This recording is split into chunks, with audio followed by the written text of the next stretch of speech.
From a car left sitting for 6 years to a flooded leather bag, and a boat cover left outside to face the elements, these forgotten items became breeding grounds for mold. We spoke with experts to find out how they cleaned and sanitized them.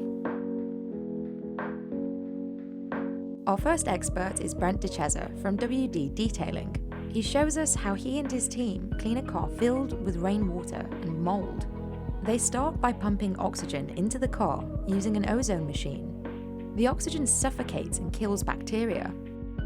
They remove the seats and vacuum out all of the water that is pooled on the floor.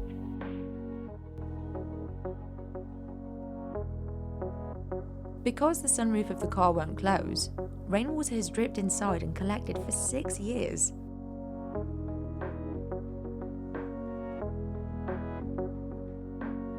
Brent uses an air compressor with a tornador attachment to blast the carpet fibres with an all-purpose cleaner mixed with water. Then he sprays extractor soap on the carpet before using an extractor to shoot it with hot water. The extra moisture will help to reduce friction as he uses a drill brush to agitate the soap. Too much friction could further damage the carpet. After agitating, he uses the extractor to suck the soap and water out of the carpet. The team sprays the doors with a bacteria-killing solution called Triclean before scrubbing them down with a tornador attachment.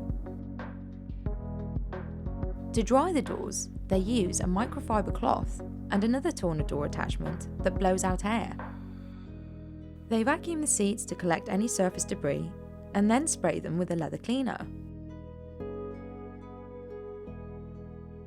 Then they use a colour lock brush to scrub deep into the pores of the seats, making sure they don't use too much pressure.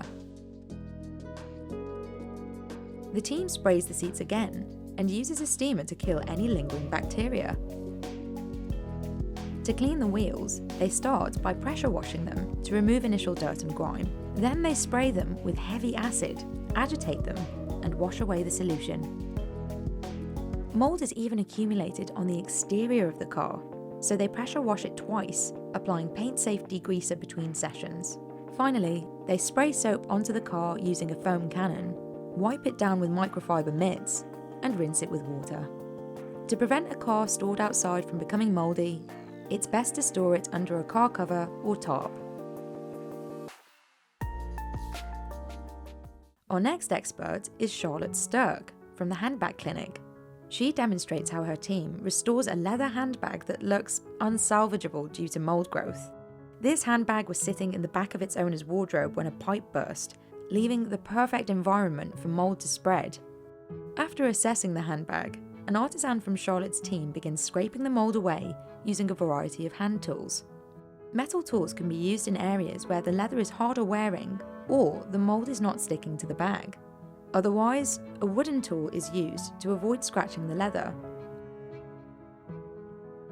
Next, they use a brush to remove any dry mold left over after scraping. The artisan sprays a mold removal solution onto the bag to ensure the mold is killed so it won't grow back. Finally, they apply an in-house cleaner to the bag to remove any harsh chemicals or remaining dirt, and then it's ready to be returned to its owner.